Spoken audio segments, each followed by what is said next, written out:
मैं doctor H S. Salreja, HOD. Philosophy and योग department, government Digvijay college, Rajnandgaon. MA previous के second semester के 4th यूनिट के टॉपिक को आज हम लोग स्टार्ट करेंगे। इसमें जो टाइटल दिया है वो है आत्मज्ञान या आत्मपरिचय। इसमें विभिन्न दर्शनों में आत्मा या जीव के स्वरूप के बारे में हम लोग अध्ययन करेंगे। भारतीय दर्शन में वेदों के बाद जो महत्वपूर्ण ग्रंथ हैं उनका नाम उपनिषद है। उपनिषद का अर्थ है गुरु के निकट बैठकर ज्ञान प्राप्त करना। उपनिषद बहुत सारे हैं, लेकिन मूल रूप से 11 उपनिषद महत्वपूर्ण माने गए हैं। ईश, केन, कट, प्रश्न, मुंडक, मुंडक्य, ऐतरेय, तैत्तरेय, छांदोग्य, श्वेताश्वतर और बृहदारण्यक उपनिषद। ये 11 उपनिषद मुख्य हैं। इन उपनिषदों में छोटी छोटी कथाओं के माध्यम से जीवन के उन मूलभूत रहस्यों पर चर्चा की गई है जो साधारणतः मनुष्य की जिज्ञासा होती है। जैसे मनुष्य मरने के बाद कहाँ जाता है, मनुष्य सबसे ज़्यादा प्रेम किससे करता है। इन सारे छोटे छोटे इन प्रश्नों को बहुत गहन रूप से शिष्यों और गुरु के मध्य संवाद के माध्यम से इन उपनिषदों में वर्णन किया गया है। एक उपनिषद है जिसका नाम है छांदोग्य उपनिषद। छांदोग्य उपनिषद में एक पिता और पुत्र के बीच संवाद प्राप्त होते हैं। उद्दालक ऋषि पिता का नाम है और श्वेत केतु पुत्र का नाम है। उद्दालक अपने पुत्र श्वेत केतु को किसी और आश्रम में अध्ययन के लिए भेजते हैं और अध्ययन पूरा करने के बाद श्वेत केतु जब वापस लौट के अपने पिता के आश्रम में आता है तो पिता उसे देखकर अचंभित रह जाते हैं, क्योंकि वो देखते हैं कि दूसरे आश्रम से ज्ञान प्राप्त करने के बाद उसके अंदर बहुत सारा दंभ भरा हुआ है, उसके अंदर बहुत सारा अभिमान भरा हुआ है। तो वो श्वेत केतु को बुलाकर पूछते हैं कि श्वेत केतु तुमने क्या क्या अध्ययन किया है। तो श्वेत केतु कहता है कि ऐसी कोई चीज़ नहीं जिसको मैंने नहीं पढ़ा है। ज्योतिष शास्त्र, भूगर्भ शास्त्र, विज्ञान, सारी चीज़ों का मैंने अध्ययन किया है। आत्मज्ञान, दर्शन, सारी चीज़ों का अध्ययन किया है।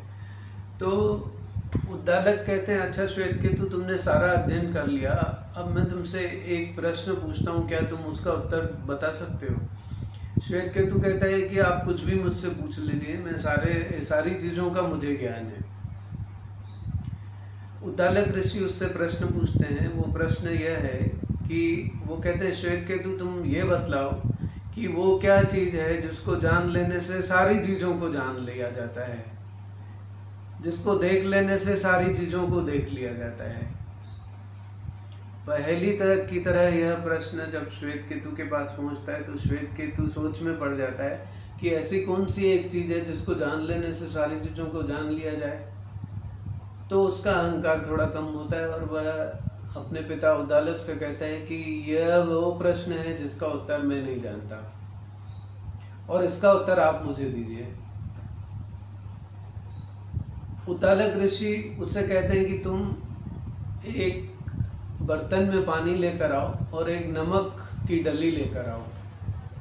श्वेत केतु लेकर आता है। उद्दालक उस नमक की डली को पानी में डाल देते हैं और उससे कहते हैं कि अब कल सुबह तुम ये दोनों वस्तुएं लेकर आना और सुबह मैं तुम्हें बतलाऊंगा इस प्रश्न का उत्तर। सुबह श्वेत केतु जब पानी और नमक को लेकर आता है तो नमक जो है वो पानी में पूरी तरह से घुल गया रहता है। उद्दालक उससे कहते हैं श्वेत केतु मैंने तुम्हें 2 वस्तुएं दी थी। श्वेत केतु कहता है कि हाँ आपने 2 वस्तुएं दी थी, पर नमक जो है वो पानी में पूरी तरह से घुल गया है।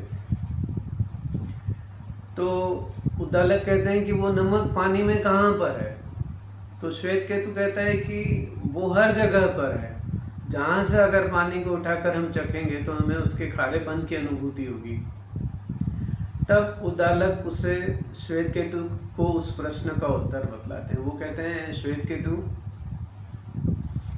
जिस तरह से नमक पूरे पानी में घुला हुआ सर्वव्याप्त है, उसी प्रकार से इस संपूर्ण संसार में ईश्वर जो है वो अदृश्य है लेकिन सभी वस्तुओं में व्याप्त है। इसलिए वह कौन सा तत्व है जिसे जान लेने के बाद सब जान लिया जाता है, वह तत्व वही ईश्वर है जो दिखलाई नहीं पड़ता है। तब छांदोग्य उपनिषद का जो सूत्र वाक्य है वो उद्दालक श्वेत केतु को बतलाते हैं कि श्वेत केतु वह जो अदृश्य ईश्वर सब जगह व्याप्त है वह तुम्हारे अंदर भी है। तो वो शब्द कहते हैं तत्त्वम असि, तत्त्वम असि श्वेत केतु, मतलब वह तुम हो श्वेत केतु। इस तरह से हम देखते हैं कि जो भारतीय दर्शन है उसमें आत्मा के बारे में और ईश्वर के बारे में जो वर्णन प्राप्त होता है उसमें मूल रूप से ये बतलाया गया है कि वह ईश्वर और मनुष्य के अंदर की आत्मा एक ही तत्व है। लेकिन अलग अलग दर्शनों में इसकी व्याख्या अलग अलग की गई है और भिन्न भिन्न प्रकार से इसका वर्णन किया गया है। मूल रूप से हम देखें तो 4 दर्शन जो है वो महत्वपूर्ण है जिसमें आत्मा की विवेचना मिलती है। एक चार्वाक दर्शन, एक बौद्ध दर्शन, एक सांख्य दर्शन और एक वेदांत दर्शन। चार्वाक दर्शन, बौद्ध दर्शन, सांख्य दर्शन, अद्वैत वेदांत दर्शन। चार्वाक दर्शन मानता है शरीर ही आत्मा है, बौद्ध दर्शन मानता है कि आत्मा की सत्ता नहीं है, क्षण क्षण परिवर्तनशील है। सांख्य दर्शन मानता है कि जड़ प्रकृति से अलग चेतन ही आत्म तत्व है और अद्वैत वेदांत मानता है केवल आत्मा ही सत्य है और वह ब्रह्म और आत्मा एक है। अब हम चारों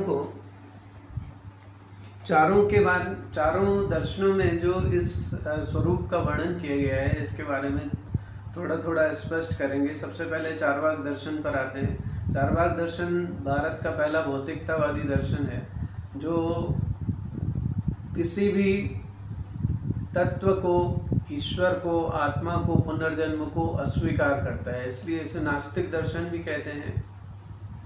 चार्वाक दर्शन की मान्यता है कि मनुष्य का जीवन एक बार मिलता है और आदमी को केवल उसका परम लक्ष्य सुख ही है, इसलिए वो कहता है या जीवेत सुखम जीवेत ऋणम कृत्वा घृतम पिबेत भस्मीभूतस्य देहस्य पुनरागमन कुतः। अर्थात या जीवेत यानी जब तक जियो सुखपूर्वक जियो, उधार लेकर घी पियो, क्योंकि एक बार भस्म होने के बाद यह शरीर यहाँ लौट के नहीं आता है, यह आत्मा लौट के नहीं आती।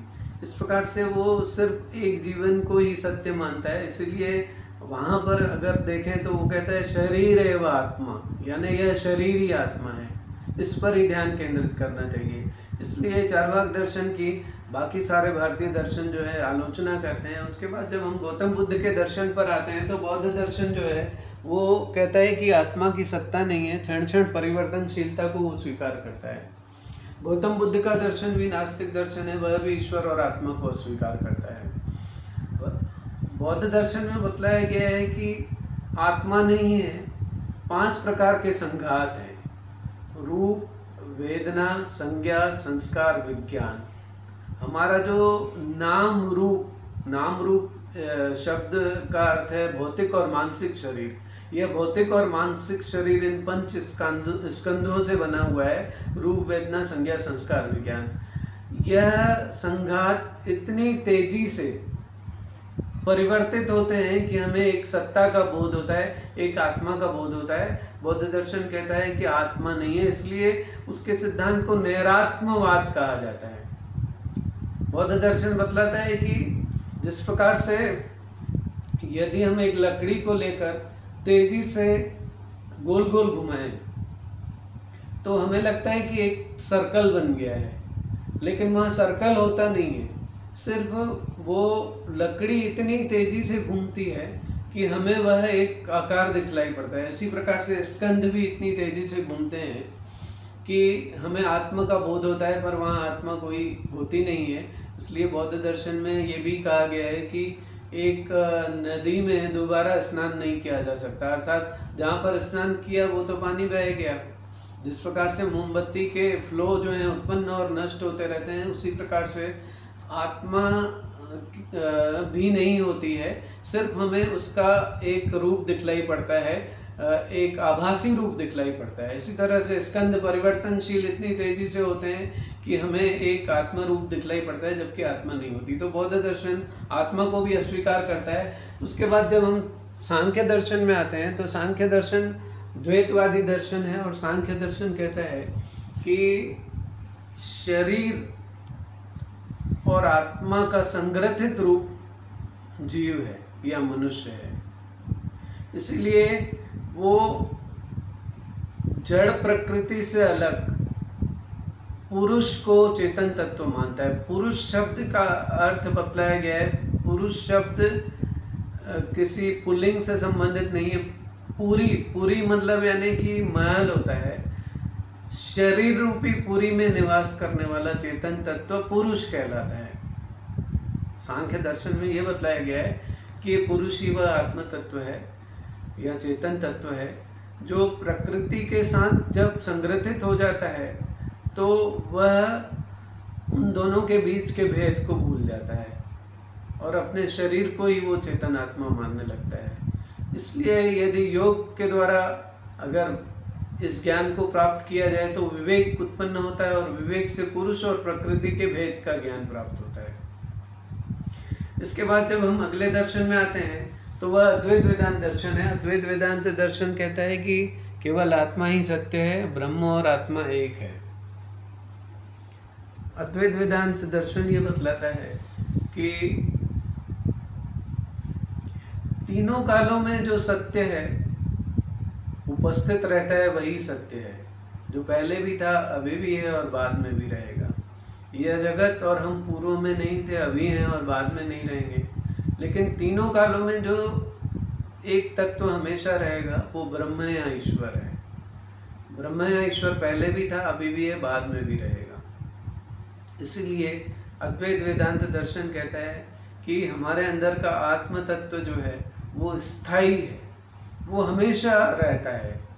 बाकी सारी चीज़ें जो है नष्ट हो जाती हैं, इसलिए उन्हें वह माया कहता है। अद्वैत वेदांत दर्शन का जो एक मूल ग्रंथ है ब्रह्म सूत्र, उसमें बताया गया है सत्य क्या है और असत्य क्या है। तो उसमें यह श्लोक दिया गया है कि यद रूपेण यद निश्चितम तद रूपेण न व्यभिचरति तत् सत्यम, अर्थात जिसका जो रूप निश्चित है यदि वो रूप से वह व्यभिचरित नहीं होता है तो वह सत्य है। सारी सांसारिक वस्तुएं व्यभिचरित हो जाती हैं, इसलिए माया है। सिर्फ एक आत्मा या ब्रह्म स्वरूप जो है वो नष्ट नहीं होता है, इसलिए वही एकमात्र सत्य है।